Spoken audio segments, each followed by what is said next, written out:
Pizza to me is one of those composable foods in the world. I don't think it belongs to Italy anymore. Sorry, Italians. All right, I'm here with Chairman of Animoca Brands, Yat Siu. Yeah, we're gonna do some 10 quick fire questions, all right? Sure, let's go for it. Yeah, where are you from? Well, I'm from Hong Kong, of course. I mean, I was born and raised in Vienna, Austria, but Hong Kong is home. What is your favorite hobby?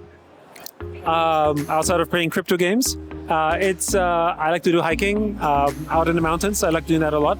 Although I'm not sure I have a favorite hobby, but that's the first thing that comes to my mind. Are you a cat or a dog person? Dog person. What's your favorite retro arcade game? Pong. Who was your childhood hero? Ooh. There wasn't really a movie character or something. I grew up in Vienna in Austria, which, by the way, was a very analog country. So just for context, it was black and white TV, right? It was very hard to get like things like comics, but there was one set of comic books that I had, which was called Prince Valiant. You know, I was a child. It was a side story that's unrelated to the Knights of the Round Table. There's sort of a story around that. And it was basically about this sort of, this knave who was, I think, if I remember right, so the knave of, Sir Gawain. And he basically carved himself out from nothing to essentially this sort of young, quasi-knight. And it was all about him. But it wasn't really a true story of the Knights of the Round Table. It was like a side story that I don't even think is true. It was like fantasy.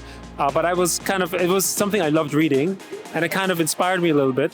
And then now that I come to think of it, actually comics were the things that I got a lot of inspiration from. The other one was Asterix and Obelix, right? And again, you could say it's funny, but actually when you think about the underlying message, it was a little bit about a sense of justice, right? Fight for freedom was kind of an undertone. And then things like Tintin as well. And I guess now I'm showing the fact that I grew up in Europe, right? Which is again, about sort of, the underdog, smarts, discovery, and so on. Yeah. Favorite Hong Kong food? Ooh, so many. I mean, dim sum obviously is a classic, but I would say, like, I'm a fan of chicken feet, for instance. I just like that. I never had it before I came to Hong Kong, and now it's in every one of my dim sum dishes. Does pineapple belong on pizza? I've had it before on Hawaiian pizza. I'm actually quite open to all sorts of things. I've had rice and I've had kimchi on pizza and other things like that. I think it does belong on pizza in the sense that pizza to me is one of those composable foods in the world. I don't think it belongs to Italy anymore. Sorry, Italians.